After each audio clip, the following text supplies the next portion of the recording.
자, 오늘 일단 하려는 거는 남은 거 양자수에 대한 내용이랑 그 다음 뭐 이것저것 얘기를 해봅시다. 자, 일단은 그 뭐 전자 배치야 당연히 지금 이제 여러분들이 본 것처럼 그 시험 보면서 한번 확인을 했으니까 하실 수 있겠죠. 사실 보어 원자 모형 배치는 뭐 K 껍질에 전자 2개 이런 방식으로 괄호 쳐서 그 안에 들어있는 전자를 표시를 하는 거지. 뭐 L 껍질에는 뭐 8개면 8개, 그 다음에 M 껍질에도 뭐 8개 이런 방식으로 적는 거고. 근데 이제 오비탈에 적는 방식은 기본적으로 그냥 전자 배치를 해라 라고 하면 1s 2개, 뭐 2s 2개, 2p 6개 이런 방식이면 충분하긴 합니다. 뭐 전자 배치를 해라 라고 했을 때 굳이 그림까지 그릴 필요는 없기는 해요, 원래는. 근데 이것도 학교 선생님들마다 요구하는 게 조금씩 다르기도 하고, 그리고 어차피 그 오비탈 그려서 이렇게 표시까지 하는 건 연습해두면 좋으니까, 이렇게 표시해두는 건 좋으니까. 실제로 간혹 가다가 문제집에 있는 문제들도 그렇고요, 아니면 뭐 선생님들이 그 학교 선생님들이 요구하는 것도 간혹 가다 어떤 식으로 적으라는 분들도 좀 있냐면 2p 6개 이렇게 적지 말고 EPX 2개, EPY 2개, EPY 2개, EPZ 2개 이런 식으로 적으라고 하는 분들도 간혹 있어요. 뭐 아니면은 요걸 이렇게 적은 다음에 이걸 묶어서 EP 6개 이렇게까지 꼭 적으라고 하는 분들도 간혹 있는데 뭐 아니길 바랍시다. 우리들 선생님은 아니길 바라면서, 기본적으로는 이제 전자 배치를 어떻게 적느냐, 이건 이제 적는 방법의 문제니까 별로 중요한 얘기는 아니고,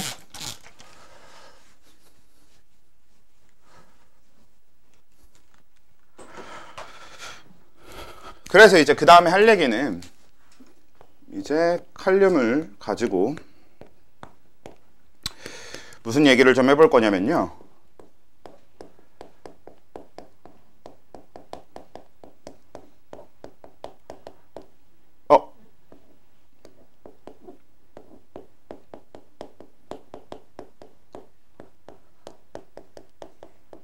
그려 놓을걸.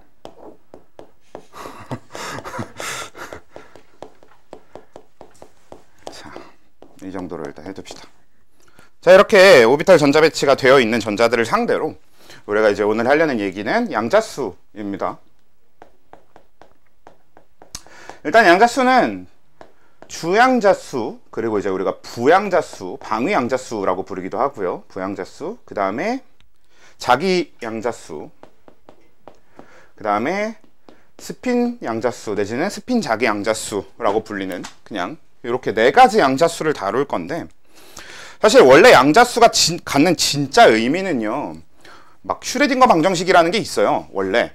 그러니까 얘가 양자역학과 관련돼서 나온 게 오비탈이잖아요. 그래서 오비탈과 관련된 이론들은 양자역학 이론들이랑 무조건 다 연결이 될 수밖에 없어요, 근본적으로. 근데 우리는 지금 물리를 하려는 게 아니라 화학을 하려는 거잖아. 그러니까 양자역학을 깊게 다루고 싶지도 않고 다룰 필요도 없고, 특히나 뭐 슈레딩거 방정식 같은 경우에는 뭐 하다못해 물원에서도 다루지 않는데 굳이 화원에서 다루고 있을 이유는 없으니까. 그래서 그렇게 자세히 들어가지 말고, 그러니까 양자수라는 게 실제로 무엇이냐는 진짜 하나하나가 다 계산을 위해서 만들어진 것들이거든요. 그래서 숫자의 형태로 표현이 되는 건데, 근데 그렇게 표현하지 말고 우리는 좀 더 편하게 화학자들이 주로 사용하는 방식에만 초점을 맞춰서 얘기를 해볼게요. 그러면 화학자들은 양자수를 주로 어떤 방식으로 이용을 하는 거냐면, 전자 얘기를 할 때 그냥 내가 얘기하고자 하는 전자가 누군지를 표현하려고 사용하는 일종의 주소 아니면 이름 같은 걸로 얘기를 합니다. 그러니까 전자라고 하는 거는 사실 전자가 서로 다 그냥 구분되는 이름을 따로따로 붙여놓을 수는 없는 거잖아요. 얘는 김씨, 얘는 뭐 박씨, 얘는 이씨, 정씨 뭐 이런 식으로 붙여놓을 수 있는 건 아니니까. 그래서 우리 모두가 좀 각각의 전자에 대해서 같은 전자를 얘기하고자 한다면 그 전자를 표현할 수 있는 방식이 필요했던 거고, 그래서 양자수를 사용한다라고 보면 좋을 것 같아요. 그러니까 양자수는 물리적 계산을 위해서 만들어진 것도 맞지만, 근데 굳이 그렇게 말고도 그냥 단순히 어떤 전자의 이름 혹은 전자의 주소 같은 형태로도 사용할 수 있는 거지. 근데 그래도 각각이 뭘 얘기하는 건지는 얘기를 해보면, 일단 첫 번째 주양자수는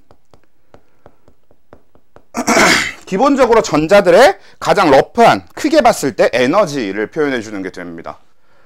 그래서 근데 사실 이 주양자수가 에너지를 표현한다라고 하는 건 되게 단순한 얘기인 게, 주양자수 기호는 n을 쓰고요. 그리고 여기서 얘기하는 이 주양자수 n은 우리 어디서 다룬 그 n이랑 똑같은 거냐면 보어 원자모형에서 n이랑 똑같은 놈이에요.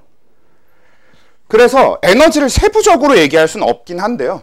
그냥 러프하게 대충 주양자수가 1이면 주양자수가 2인 애들보다 에너지가 적은 거지. 물론 이제 주양자수가 2인 애들끼리 에너지가 똑같냐? 그건 이제 우리는 아니라는 걸 알고 있긴 하는데, 그러니까 두 번째 껍질에 있는 전자라고 하더라도 실제로 이제 뭐예요? ES 오비탈에 들어있는 거랑 EP 오비탈에 들어있는 건 분명히 에너지가 다르잖아요. 그걸 이제는 우리 지금은 알고 있다고 하더라도 그냥 러프하게 대충 그래도 두 번째 껍질에 있는 애들보다 세 번째 껍질에 있는 애들의 에너지가 클 거고, 세 번째보다 네 번째가 더 클 거고, 이런 거를 전체적으로 표시할 수 있는 게 주양자수. 그래서 주양자수는 전자의 에너지를 가장 좀 큰 틀에서 편하게 표현할 수 있는 주소 같은 게 되는 겁니다. 그러니까 이름을 붙이는 거. 그러니까 일종의 성씨 같은 개념인 거죠, 우리도. 보통 뭐 여러분들은 안 익숙할 표현일 수 있겠는데 저는 그래도 꽤 옛날 사람이라서 익숙하거든요. 김가 이런 거 있잖아요. 저는 이제 김씨니까 뭐 김가의 누구 뭐 약간 이런 식으로 표현하는 것 자체가 그래도 저는 꽤 익숙한 편이에요. 그러니까 그런 개념으로 저는 몇 번째 껍질에 있습니다 정도를 표현하는 거지. 그래서 주양자수는 그 정도의 의미를 갖습니다. 실제로 이제 주양자수가 계산적으로 갖는 의미도 보어에서 얘기해 봤으니까 딱 그냥 그 정도. 근데 안타깝게도 사실 우리가 보어에서 봤던 그 n제곱분의 k 뭐 아니면 뭐 n제곱분의 1, 3, 1, 2 뭐 아니면 n제곱분의 1 뭐 셋 중에 어떤 걸로 사용하든 상관없을 텐데, 이 세 개가 사실 수소한테만 적용이 되는 거라서, 원래 이게 수소에서의 에너지 전이라서, 에너지 준이라서 사실 수소가 아닌 다른 애들한테 n을 계산적으로 사용하려고 그러면 다른 식이 필요합니다. 아까 얘기한 그런 슈레딩거 방정식 이런 게 필요해지는데, 근데 우리가 직접 계산할 일은 없으니까 대충 에너지를 얘기하는 게 주양자수 n이구나. 그리고 얘가 성씨처럼 실제로 이제 양자수 표현에 있어서 가장 앞자리에 오게 됩니다. 자, 그렇게 되고요. 그 다음에 이제 두 번째로 오는 숫자가 부양자수. 자, 부양자수라고 하는 거는 다르게 얘기하면 이제 방위양자수라고 부르기도 해요. 근데 원래 부양자수가 뭘 얘기하고 싶었는가를 먼저 일단 얘기를 해보면, 원래 전자들의 가군동량을 러프하게 보여주는 게 방위양자수, 부양자수입니다. 근데 가군동량이 뭔데? 알 필요 없단 말이야, 그쵸? 가군동량은 물론 이제 물리하시는 분들은 배우지 않았어요? 아니면 지구과학 하시는 분들도 그래도 대충 들어는 봤을 텐데, 아님 말고 몰라도 돼. 알아야 된다는 얘기가 아니라, 그러니까 결국은 부양자수가 이제 얘기하고자 하는 바는 뭐냐면, 그냥 주양자수보다 좀 더 이제 디테일하게 들어가서 단순히 두 번째 껍질에 있다고 얘네들이 다 똑같은 에너지를 가져? 아니잖아. 세 번째 껍질에 있다고 다 똑같은 에너지를 가져? 아니니까 그걸 좀 더 세분화해서 얘기를 하는 거고, 결국 무슨 얘기예요? 어떤 오비탈에 들어있는지를 정하는 그런 그 주소 같은 게 되는 겁니다. 그래서 두 번째로 오는 부양자수 같은 경우는 우리가 기호를 L을 쓰는데요. 그 부양자수에서 사용하는 어떤 그 규칙은 정말 간단하게, 그러니까 주양자수는 그냥 첫 번째 껍질이 1, 두 번째 껍질이 2, 세 번째 껍질이 3이었던 거고, 부양자수는 s오비탈을 0, p오비탈을 1, d오비탈을 2, f오비탈을 3 이런 식으로 직접 그냥 숫자를 붙여놓은 거라고 생각하시면 돼요. 근데 실제로는 얘네들이 어떤 계산적인 값어치를 갖는지 그래도 화학에서 할 수 있는 내에서 조금 해보면, 근데 얘네들 가지고 우리가 생각해 볼 수 있는 게 주양자수랑 부양자수를 엮었을 때 각 껍질에 존재하는 그 부양자수의 가지수가요, 그러니까 가능한 그 부양자수가 n-1만큼 이지, 거기까지 가질 수 있게 됩니다. 그러니까 무슨 얘기냐면, 우리가 n은 1인 껍질에 대해서 얘가 가질 수 있는, 이 껍질에 들어있는 전자가 가질 수 있는, 주양자수가 1인 전자가 가질 수 있는 부양자수는 0밖에 없는 거란 얘기입니다. 근데 주양자수가 2인 어떤 전자가 존재한다라고 했을 때, 이 주양자수가 2인 전자는 부양자수가 뭐가 가능해지는 거야? 2보다 작은 2보다 1 뺀 1까지가 가능한 거라는 소리니까 0하고 1이 가능하다. 이런 얘기가 되겠고. 마찬가지로 3. 세 번째, 만약에 그 주양자수가 3인 어떤 전자가 존재한다라고 했을 때 그 전자의 부양자수가 뭐가 될 수 있는가를 따져보면 여기서 1 뺀 2까지가 가능하다는 얘기니까 0, 1, 2 이런 정도가 가능하다. 이런 식으로 표현해 볼 수 있고, 그리고 이게 우리가 이미 지난번에 다뤘던 첫 번째 껍질에는 s오비탈만, 두 번째 껍질에는 s오비탈과 p오비탈이, 세 번째 껍질에는 s오비탈과 p오비탈과 d오비탈이 있다라는 얘기랑 연결이 되는 거지. 그래서 부양자수는 뭐 최소한의 계산적인 어떤 의미는 요 정도가 있을 것 같아요. 근데 뭐 의미 있나? 어차피 결국 그냥 s오비탈에 들어있는 전자를 우린 부양자수가 여기다 이렇게 표현할 거고, p오비탈의 운동상태, 그러니까 p오비탈에 들어있는 전자를 1, d오비탈에 들어있는 전자를 2 이렇게 표시한다. 그러니까 일종의 진짜 주소 같은 거예요. 자, 그 다음에 다음 요 자기양자수의 경우에도 얘도 마찬가지입니다. 이제 그 각운동량과 관련된 거긴 한데 이제 거기서 방향까지도 같이 생각을 하는 건데요. 뭐 사실 이것도 그냥 뭐라고 생각하시면 되냐면요, 방향에만 우린 초점을 좀 맞춰서 어차피 s오비탈에 들어있을지 p오비탈에 들어있을지 d오비탈에 들어있을지 f오비탈에 들어있을지까지는 부양자수까지만으로 확인이 가능한 상태고, 그러면 그 다음에 자기양자수는 그럼 그 오비탈 안에서도 어떤 방향이냐를 결정하는 거라고 보시면 됩니다. 그래서 우리 자기양자수는 기호를 ml 요걸 쓰는데요. 보통 이제 우리가 책이나 이런 데를 보면 이런저런 데 설명되어 있는 걸 보면 요런 게 있어요.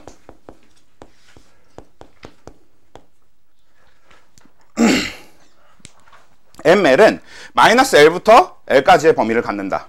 이런 개념이 있는데, 그러니까 쉽게 ml은 뭐 어떤 느낌이라고 보시면 되냐면요, 저걸 일단 적용해보면, 자, s오비탈에 들어있는 전자들이 가질 수 있는 자기양자수를 생각해봐. 그럼 뭐야? s오비탈은 부양자수가 0이니까 ml의 값이 마이너스 0부터 0까지거든요. 그럼 그냥 뭐야? 0밖에 없는 거죠. 그래서 s오비탈에 들어있는 전자가 가질 수 있는 자기양자수는 0이고요. 자, p오비탈은 1의 부양자수를 갖고 있으니까 그럼 저걸 보면 마이너스 1부터 1까지의 값을 가질 수 있게 되는 겁니다. 자기양자수가. 그러면 가질 수 있는 정수로 되는 숫자가 뭐예요? 마이너스 1과 0과 1이 되는 거지. 그리고 d오비탈에 들어있는 애는 마이너스 2부터, 왜? d오비탈에 들어있는 전자는 부양자수가 2일 거고, 그러면 마이너스 2부터 2까지의 ml 값을, 그러니까 자기양자수를 갖는 건데, 그럼 가질 수 있는 정수값이 마이너스 2, 마이너스 1, 0, 1, 2가 될 거고. 그리고 f오비탈을 갖는다면 부양자수가 3이 되니까 마 3, 마 2, 마 1, 0, 1, 2, 3 이렇게 될 건데, 결국 이렇게 정의해 놨을 때 바로 우리가 뭐? p오비탈은 3개의 오비탈로 되어 있고, d오비탈은 5개의 오비탈로 되어 있고, f오비탈은 7개의 오비탈로 되어 있다는 게 연결이 되지. 그래서 이제 자기양자수는 이런 방식으로 사용한다라고 보시면 되겠어요.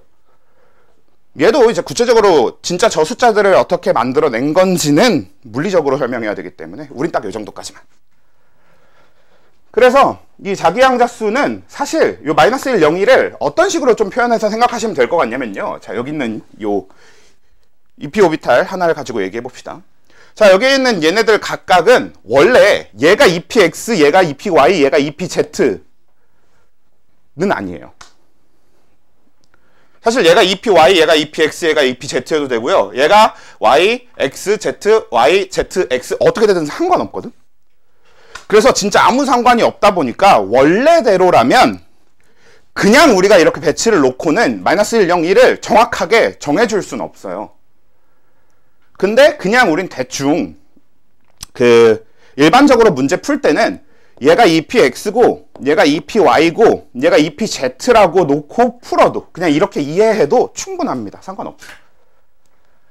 그러니까 팩트는 아니지만 그냥 우리가 사용하기 편하게 내 의미대로 X, Y, Z 해버려도 상관없다는 얘기입니다.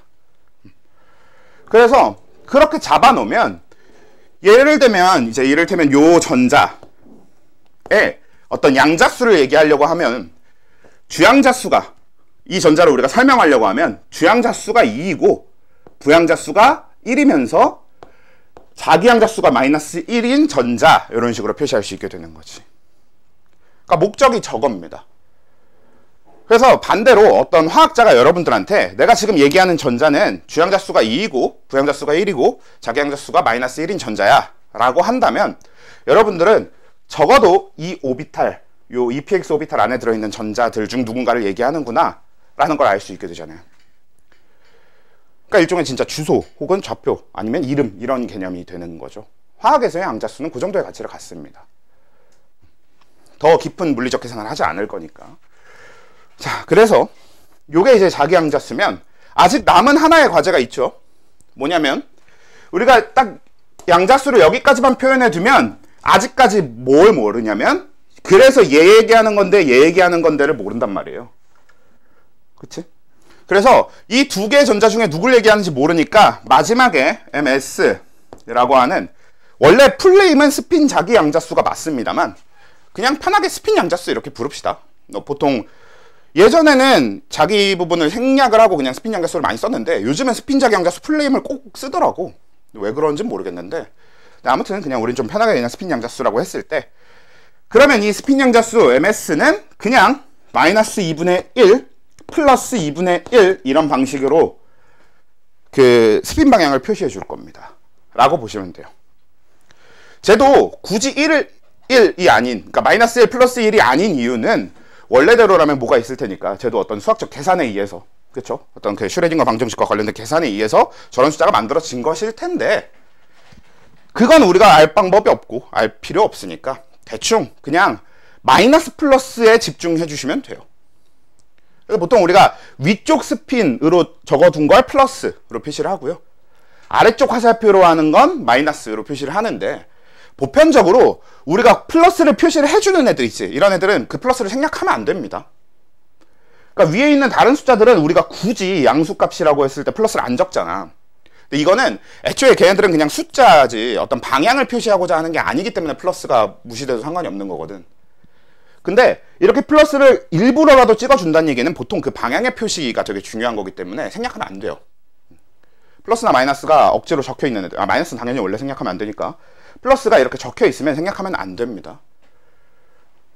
그래서 실제로 저거 생략하면 이제 깎이는 거죠, 점수가. 그러니까 꼭 생략하지 말고 적어 주셔야 되는데 그럼 이제 최종적으로 제가 얘기하려고 했던 이 전자에 대한 설명은 마이너스 2분의 1의 스핀 자기양자수를 갖는 까지 완성을 하면 지금 내가 얘기하고자 하는 전자가 어떤 전자인지를 확실하게 얘기할 수 있게 되겠죠. 그치? 그래서 양자수는 이런 어떤 그 각각 전자의 이름 같은 게 되는 겁니다. 그래서 예를 들면은 뭐 다른 걸 가지고 얘기를 해보면 뭐 요런 전자, 자 얘는 어떻게 되는 거예요? 그쵸? 주양자수가 3이고요. 그 다음 그쵸? 얘는 P오비탈에 들어있기 때문에 자기양자수, 아니 부양자수가 1이 될 거고 그 다음 그쵸? 이거는 원래 1이다 라고 얘기할 수는 없는 거긴 한데 그냥 우린 편하게 1 이렇게 합시다. 그 다음에 그쵸? 플러스 2분의 1 이렇게 되는 거죠. 실제로 이제 여러분들이 나중에 여기 문제를 풀어보시면 알 텐데 이 자기양자수에 대한 시비를 막기 위해서 어차피 대부분 자기양자수에 대한 질문은 범위로 나와요. 아까 얘기했던 요런 범위에만 초점을 맞춰서 그냥 나오는 거지. 그래서 우리가 숫자를 딱 정해서 원래 할 필요는 없긴 한데 근데 그래도 이왕이면 한 번씩 다 양자수를 적어보는 게 재밌는 거니까 그렇지? 그런 입장에서 우리 맘대로 EPX, EPY, EPZ, 3PX, 3PY, 3PZ라고 생각하고 접근해도 충분히 괜찮겠지. 그래서 이미 해본 김에 좀 더 가서 이런 걸 한번 해볼까요? 4F 오비탈에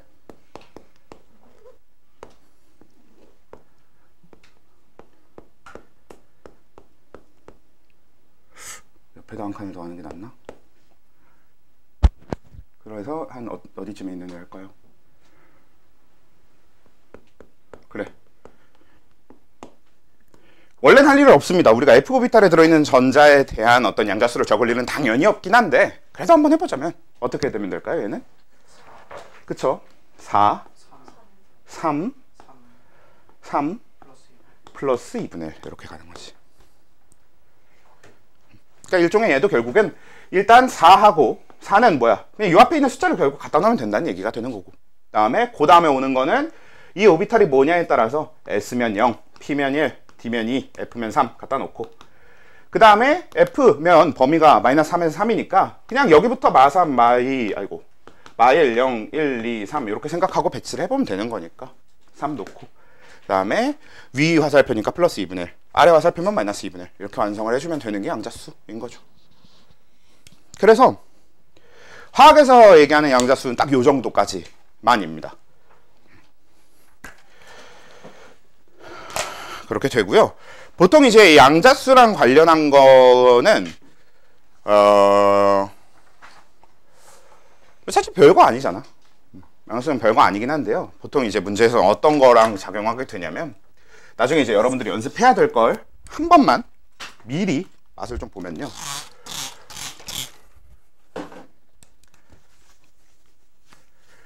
여러분들이 나중에 풀게 될 문제에서 가장 많이 등장하는 게 이런 거예요.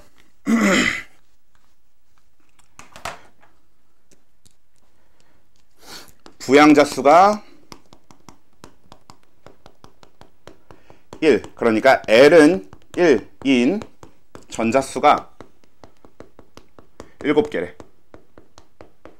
그럼 이건 어떤 원자를 얘기하는 걸까요? 보통 이제 문제에서 사용되는 방식은 이런 겁니다. 한번 생각해보자. 어때? 부양자수가 1인 전자수가 7개래. 플로린 땡.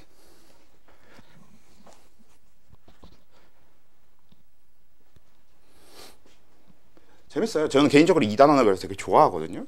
이런 약간 퍼즐 같은 느낌이 좀 있어서 재밌어 하는데,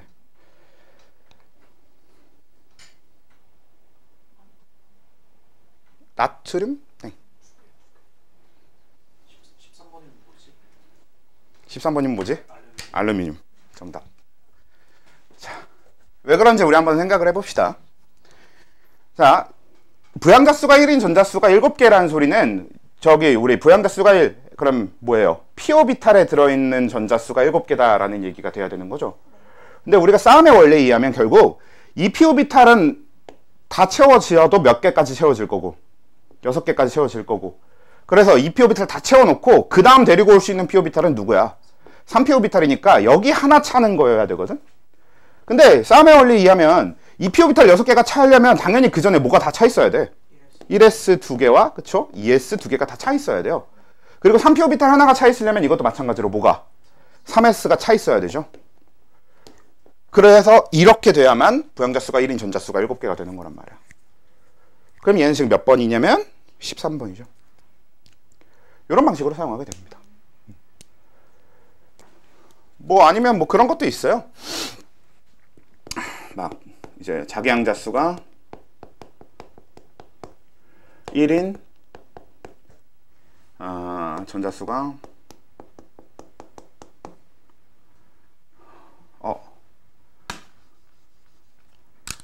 0인 전자수가 몇 개일까요? 얘도 7개 해볼까요? 얘는 어떻게 될까요?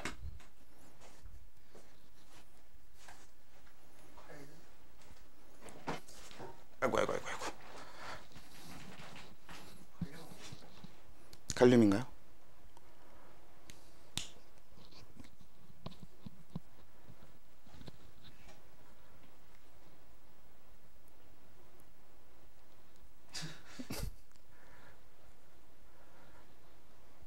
답은 칼륨이 맞아요.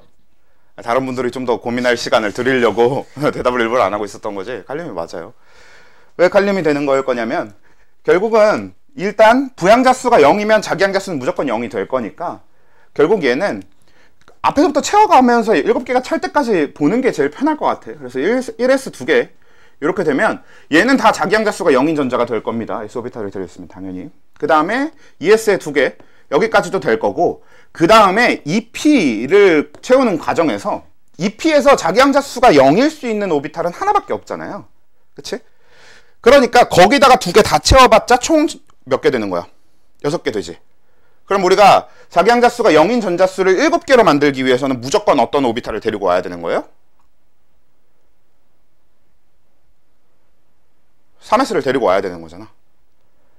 칼륨이 아니네요. 나트륨이네요. 네. 그래서 3S를 데리고 와야 되는 거잖아요.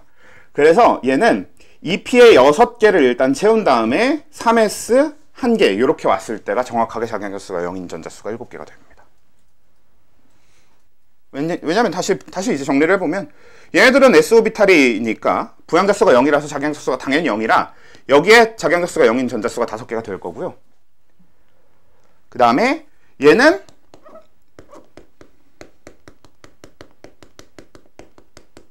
마이너스 1, 0, 1의 자기양수를 가지니까 요거 2개 해서 7개가 된다는 거지. 어때요? 재밌겠죠? 재밌겠지 않아? 보통 이제 저걸 시간 제한 없이 편하게 그냥 해본다면 재미있을 수는 있을 거예요. 근데 다만 보통 이제 2단원이 시간과의 싸움이라는 이유 중에 하나가 이제 이런 측면이 일단 있습니다. 물론 이거보다는 뒤에 다루는 원소의 주기적 성질이라고 하는 게 좀 더 시간과의 싸움을 더 극대화시키는 요소긴 한데요. 오히려 주기적 성질 쪽은 연습을 충분히 많이 하고 나면 금방 다들 빨라지긴 해. 오히려 양자수가 좀 더 그 발목을 잡는 경우도 또 있고 그렇긴 한데요. 아무튼 나중에 이제 우리는 저런 문제들 많이 연습을 해볼 겁니다. 저건 이제 중간고사 끝나고 연습하려는 게 목표니까. 당장은 이거 말고 당장은 그냥 여러분들이 양자수에 대한 것만 그냥 한번 잘 그냥 들어두고 기억해두고 지나가면 좋을 것 같아요. 그렇게 되겠고요. 그러면 이제 딱 주기적 성질 전까지는 할 얘기가 다 된 건데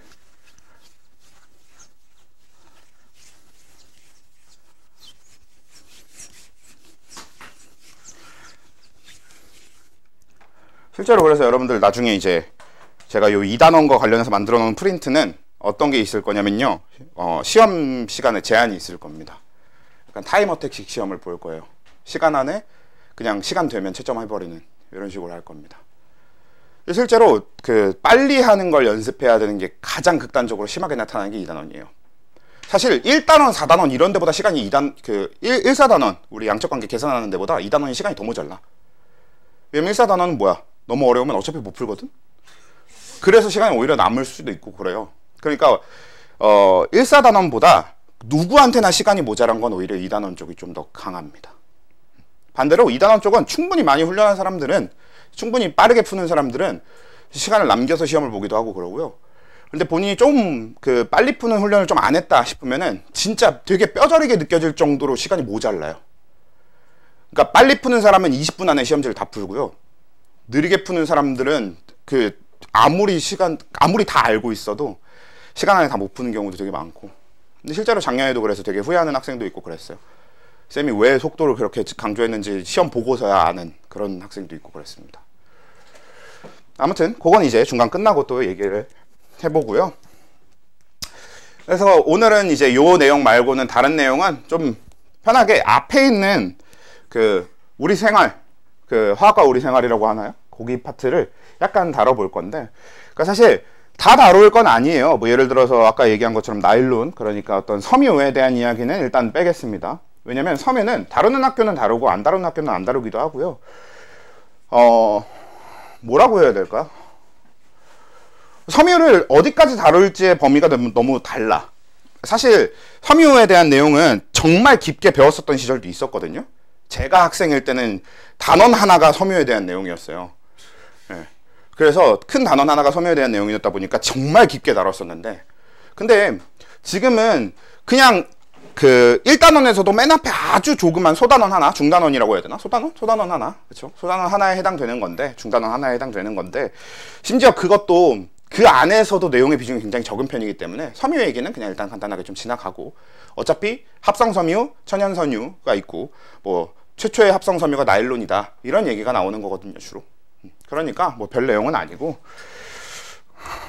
우리가 좀 그래도 화학적으로 가치가 있는 이야기들을 좀 봐두면 좋을 게 뭐가 있냐면요, 일단 LPG랑 LNG 요거는 아마 이미 아는 사람들은 다 알 것 같은데 모르나? 혹시 LNG가 뭐고 LPG가 뭐게?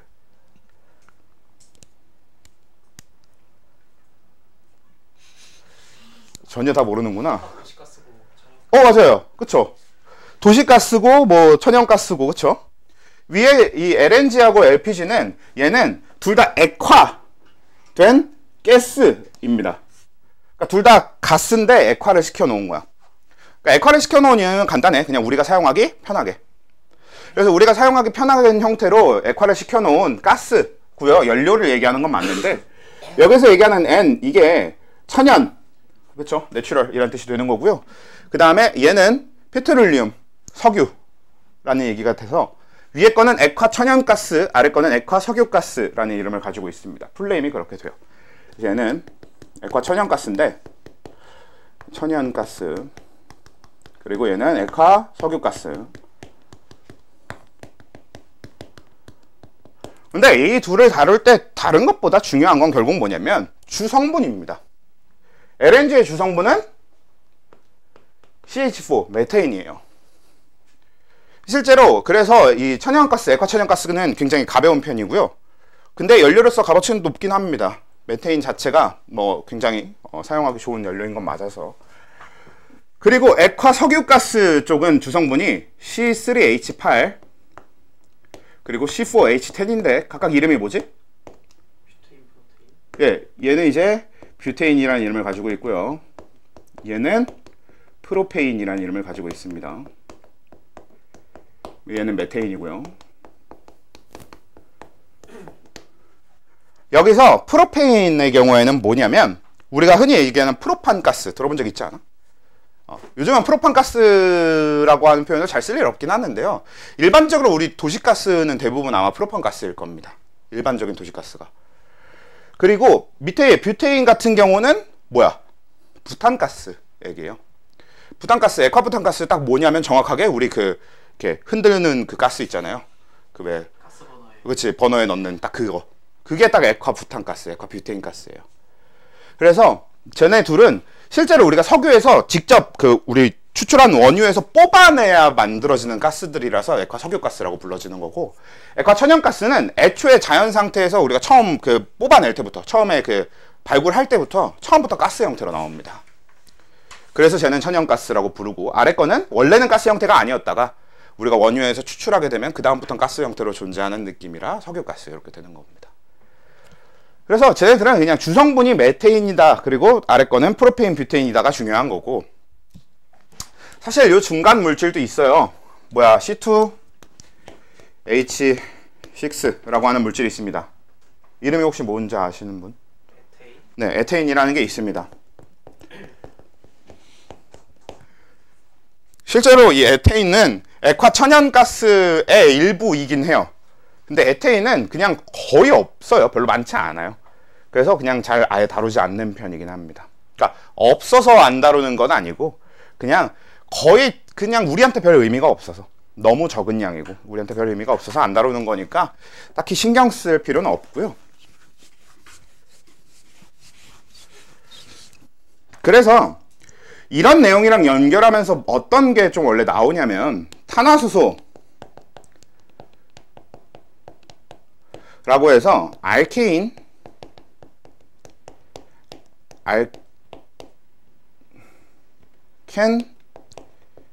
알카인,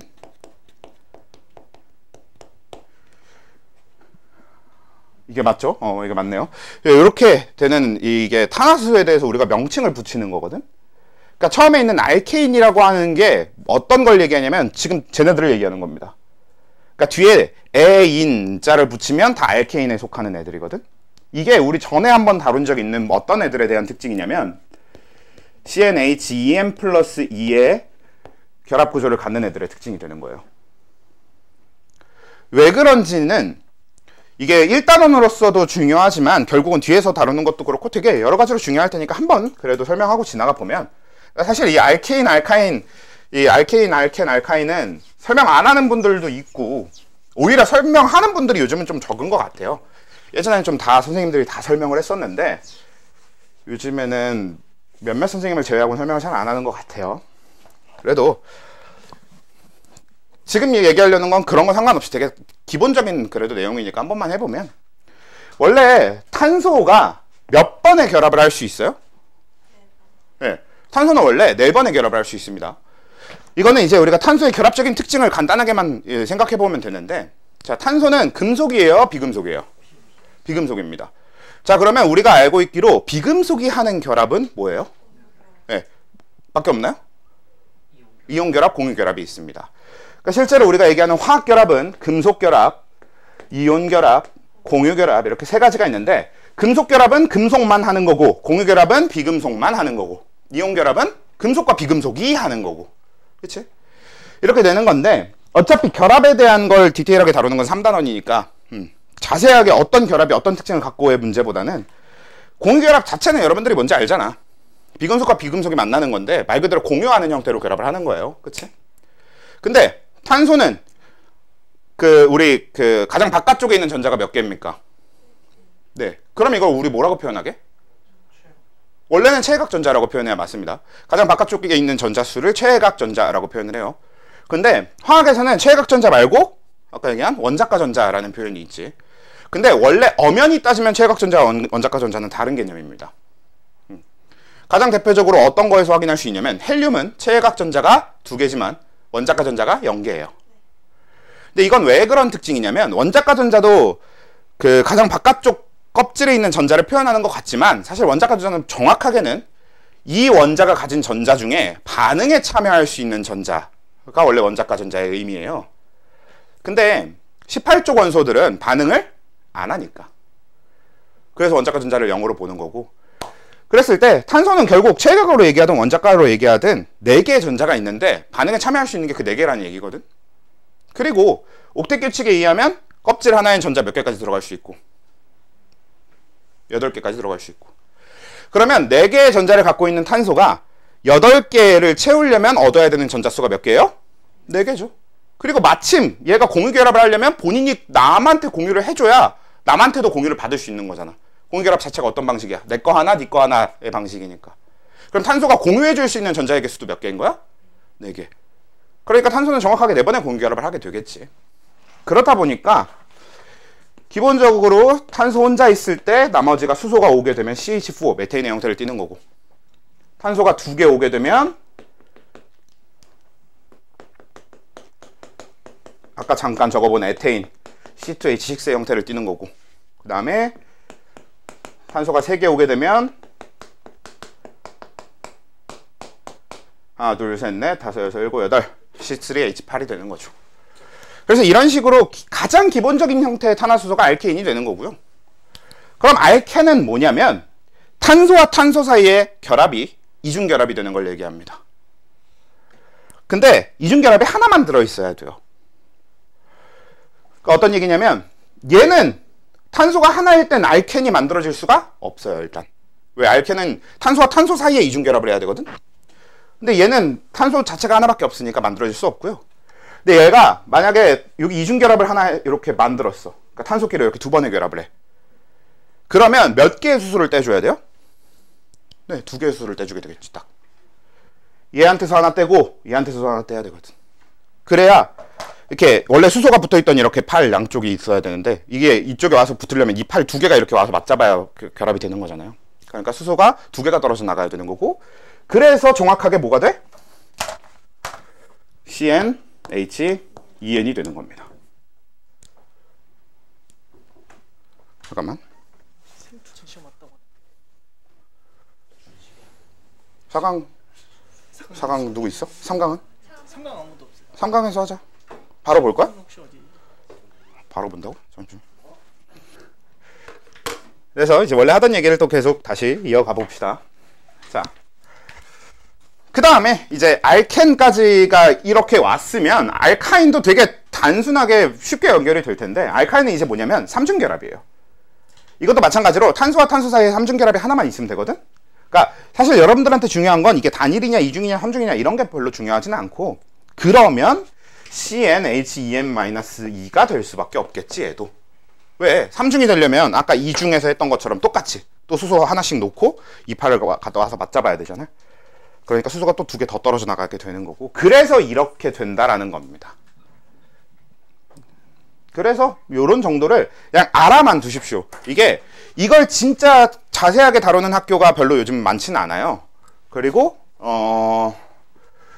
뭐 저번에 우리 그 완자 문제에서 풀을 때도 봤었던 것처럼 이걸 이용해서 뭐 메테인 이런 걸 알아내는 문제들이 뭐 간혹가다 나오긴 하거든.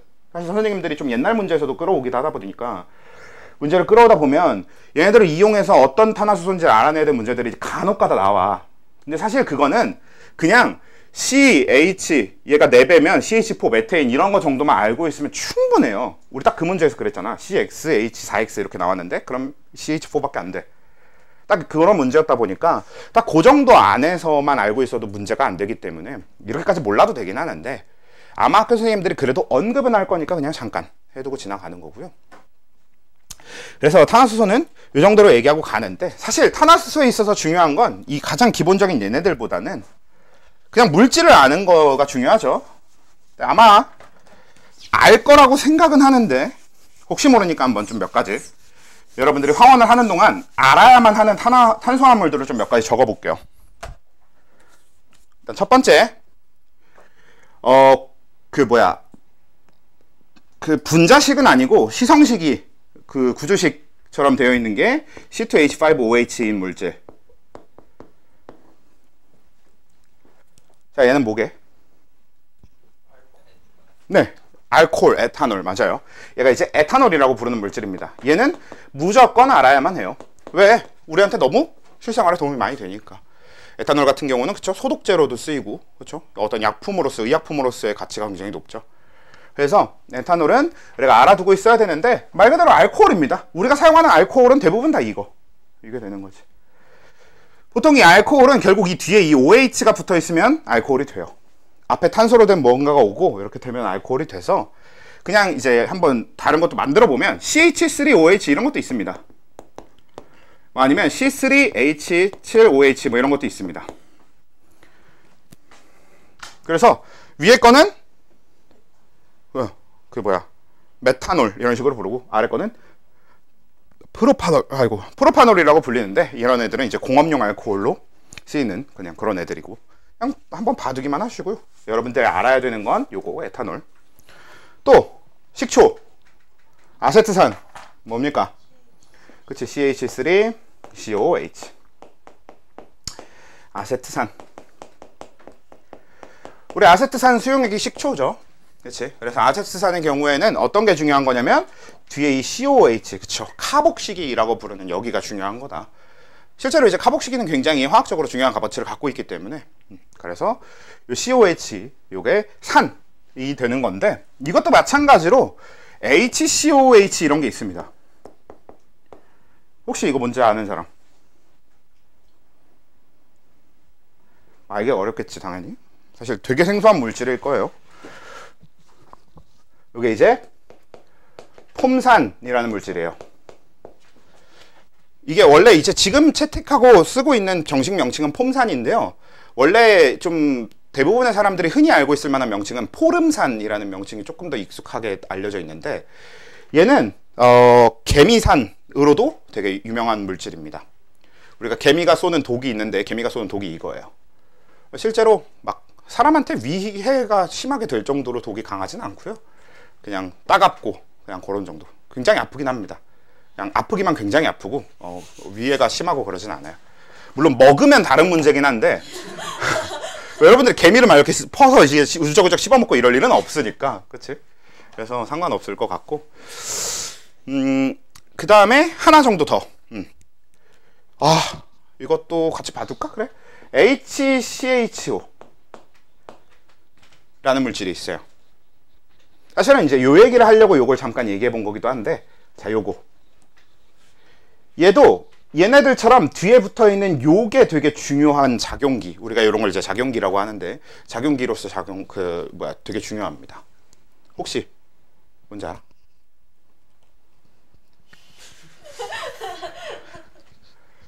얘는 좀 더 다른 이름을 먼저 얘기해 보면은 얘도 이제 H가 앞에 붙어 있는 거로 얘랑 비슷하잖아요. 그래서 폼자로 시작할 거거든. 그래서 폼 어쩌구가 이름이 될 건데 얘는 포르말린이라는 다른 이름도 되게 유명합니다. 혹시 알아? 포르말린이라고 해서 얘가 어디에 쓰이냐면요. 우리 시체 같은 거 닦거나 아니면은 우리 생체 표본 같은 거 만들 때 있지. 그럴 때 쓰이는 거예요. 얘가 생체 표본 만들 때 쓸 수 있는 이유가 뭐냐면요, 독성이 미친 듯이 강해서 그냥 이런 걸로 시체 이런 걸 닦아두면은 균이 다 죽어요. 진짜 모든 균이 다 죽기 때문에 생체 표본도 이걸로 이제 담아두게 되면, 그러니까 병원 그런 어떤 곰팡이 이런 게 필 일이 없는 거지. 무조건 다 죽는 거지. 근데 의약품으로서의 가치는 굉장히 떨어집니다. 왜냐면 우리가 그래서 병원균 죽이겠다고 이걸 먹으면 우리 세포도 다 죽어요. 그래서 그런 가치는 없는데, 기본적으로 이제 포르말린이라고 불리는 얘가 폼알데하이드라는 물질입니다. 얘가 이제 알데히드라고 하는 물질이에요. 들어본 적 있지? 이 폼알데하이드라고 하는 게 이제 포르말린, 요게 HCHO. 요거는 보통 어떤 사용처라고 하면 그런 균을 죽이는데 사용을 하기 때문에 보통은 이약품보다는 우리가 만드는 제품들의 후처리에 사용되거든요. 그리고 이 폼알데하이드가 가장 대표적으로 사람들한테 알려지게 된 계기가 뭐였냐면 새집증후군입니다. 원래 우리가 새로 딱 만든 그 새 제품들 있지, 가구들도 그렇고 아니면 건물도 새로 딱 지은 건물들 같은 경우에는, 신축된 건물들은 폼알데하이드가 나와. 왜냐면 새로 된 물질들은 마지막에 후처리를 오래 써야 되니까 균이 번식하고 그러면 안 되잖아요. 그래서 후처리를 폼알데하이드를 이용해서 하고 그러거든요. 그래서 이 폼알데하이드, 물론 이제 폼알데하이드를 직접적으로 이용하는 건 아니고 딴 걸 이용하는데, 그러니까 이제 분해가 되면서 폼알데하이드가 나오는 거지. 그래서 요게 새집증후군 이런 걸로 유명합니다. 아마 여러분들 시험에서도 딱 그런 정도로 많이 나올 거예요. 새집증후군 뭐 이런 거, 이런 질문을 주로 할 거고요. 그 다음에 하나만 더 다루면 되는데, CO가 아니라 O를 다루면 되는 거지? 그치? CO를 다루면 되는 게 맞구나. 네, 요거.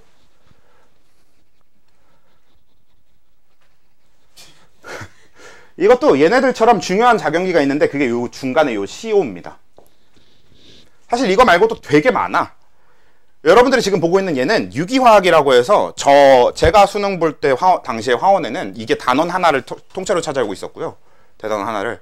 그리고 지금 만약에 여러분들이 대학교에 가서 화학과 관련된 걸 하잖아? 그러면 여러분들의 대가리를 터트릴 과목입니다. 유기화학이요? 예. 유기화학은 딱 하나, 모두 다 탄소화합물밖에 안 다뤄. 근데 탄소화합물만 다루는 단원이 어떤 학문인데, 그게 하나의 학문을 이룰 정도로 엄청나게 많은 물질이 있습니다. 유기화학에는. 아까 잠깐 왔던, 이제 퇴근하셨구나, 저 쌤. 그 쌤이 화학과거든? 저 쌤이 이제 최근에 유기화학 시험을 봤는데 굉장히 힘들어 하셨었어. 진짜 화학을 관련한 걸 하면 진짜 힘들게 되는데. 아무튼, 요거. 우리 남학생들은 별로 쓸 일이 없을 물질이긴 한데, 그래도 뭐 모를 리는 없는 물질이고요. 여학생들은 그래도 꽤 익숙할 수 있는 물질이에요. 아마 요즘에 올영에 다 두지 않나? 다 두는 것 같은데.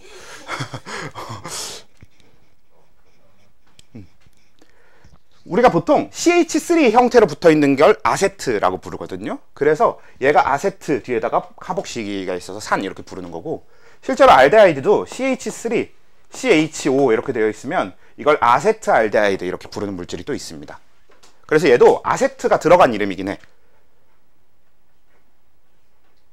근데 여러분들이 익숙할 만한 물질 뭐게? 아세톤. 그래요. 아세톤입니다. 우리 아세톤이 요 CH3, COCH3 얘가 아세톤이에요. 우리가 가운데 얘는 몰라도 돼. 그냥 얘기해드리는 건데, 얘는 이제 케톤기라고 불러요. CO 요거를. 그래서 케톤기를 갖게 되면 톤 이렇게 끝나는 거지. 그래서 아세트에다가 케톤이 붙어서 아세톤 이렇게 이름이 끝나는 건데요. 그래서 얘는 뭐야? 보통 딱 그냥 여러분들이 알고 있는 올영에서 사용하는 딱 그 용도 정도로만 알고 있으면 됩니다. 우리 주로 매니큐어 지운다던가, 그쵸? 요런 거. 우리가 이 아세톤의 가장 큰 특징은 뭐냐면요, 유기용매라는 게 특징이 됩니다. 그러니까 유기용매가 뭐냐면 지용성 물질을 녹이는 데 사용되는 거지. 수용성, 물로 지워지지 않는 것들을 지우는 데 사용할 수 있는 게 아세톤이다라는 거죠. 그래서 이제 아세톤 요 정도까지가 여러분들이 탄소화합물 중에서 알아두면 될 만한 물질들인데, 근데 사실 얘네들을 정리한 가장 큰 이유는 사실 뭐냐면요, 이왕 하는 김에 아세톤의 케톤기는 별로 안 중요한데요, 이왕 하는 김에 우리가 뒤에까지 써야 되니까 단순히 1단원에 그냥 잠깐 쓰고 말 거로 그냥 외우지 말고 에탄올 같은 경우는 뒤에 OH가 있어서 알코올이고, 그 다음에 아세트산 같은 경우는 뒤에 COH가 있어서 카복시기가 있어서 산이고, 그 다음에 포말데하이드도 뒤에 CHO가 붙어 있어서 알데하이드고, 요거를 좀 잘 기억하고 넘어가면 좋겠다. 뒤에 다루는 우리가 여러 가지 물질들도 요 특징들을 기억하고 있으면 좀 더 쉽게 파악할 수 있으니까. 그래서 그걸 좀 기억하고 지나가면 좋겠다 라는 측면에서 언급을 하고 지나가고자 했던 내용들이고, 이 정도면 된 것 같아요. 요거랑 LPG, LNG 빼고 나면은 이제 진짜로 학교마다 완전 천차만별입니다. 이거 말고 또 다 같이 다뤄볼 만한 게 딱 그거예요. 철근, 시멘트, 콘크리트, 철근 콘크리트 이런 거 차이. 석유, 등유, 중유. 맞아. 그런 거 이제 석유, 등유, 증유 이런 거 나누는 거랑. 근데 석유, 등유, 중유, 아스팔트 피치 이거는 너네 중학교 2학년 때인가? 다루는 내용이긴 하잖아요. 그러기도 하고, 그리고 석유 중유탑이야말로 진짜 안 하는 학교는 안 해요. 오히려 콘크리트, 시멘트 이걸 모든 학교가 좀 다 다루는 내용에 가까운데, 뭐 그런 내용들만 좀 알면 됩니다. 뭐 시멘트를 굳힌 게 뭐야? 네, 콘크리트 굳혀서 사용하는 게 이제 보통 콘크리트죠. 그리고 콘크리트는 장력에 약하거든요. 철근 넣어서. 네, 그래서 철근을 넣어서 장력에 강하게 만든다. 그냥 이런 내용들. 장력이라고 하면 뭐야? 당기는 힘이지. 누르는 힘에는 강한 편인데 콘크리트가 누르는 힘엔 굉장히 강한데요. 당기는 힘에 약해서 그 당기는 힘을 강하게 만드는 게 가운데 그냥 철근을 꽂으면 강해진대. 그냥 그런 내용입니다. 너무 그냥 별거 아닌 내용이니까. 그래서 이렇게 되면 동위원소를 제외하고는 오비탈까지의 내용은 다 일단 정리를 한 게 되고요. 그럼 이제 2단원에서 남은 거, 우리가 1, 2단원 중에서 남은 내용이 같이 설명을 안 해보고 같이 정리를 안 해본 내용이 딱 동위원소랑 저거 뭐냐, 주기적 성질 이렇게 두 개 남은 거거든요. 그거는 우리 이제 중간고사 끝나고 해봅시다. 그러면 오늘은 여기까지고, 다음 주까지는 이제 기출비를 잘 풀어오시면 되고요.